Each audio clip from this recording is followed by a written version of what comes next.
Traffikant huwa dramm kompost minn 5 atti, oriġinarjament miktub mid-drammaturgu Norveġiż Henrik Ibsen fl-1867.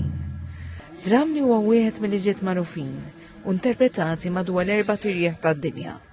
Id-drammaturgu żagħżugħ Brittaniku Brad Birch fassal adattament ta' Dramm fi produzzjoni li qed issir fi Spazju Kreattiv. Ibsen wrote it seemingly intending for it to never be produced. And you kind of get a sense of why reading it. It's very ambitious. It's kind of demented. It's very dreamlike.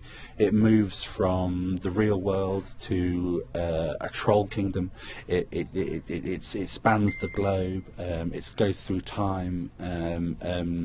It feels in almost every way impossible to stage. Huwa timbru partikolari li kif fisser ma' TVM News Birch innifsu joffri interpretazzjoni moderna li tistħarreġ il-fenomenu tal-immigrazzjoni u traffikar, għaliex jinterpreta l-iskript oriġinali tal-vjaġġ tal-karattru ta' Ibsen għal żminijiet kontemporani, bit-tema ddur mal-karattru prinċipali Traffikant, interpretat minn Joseph Zammit.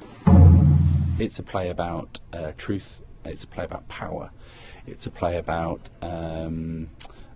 it's a play about migration. It's a play about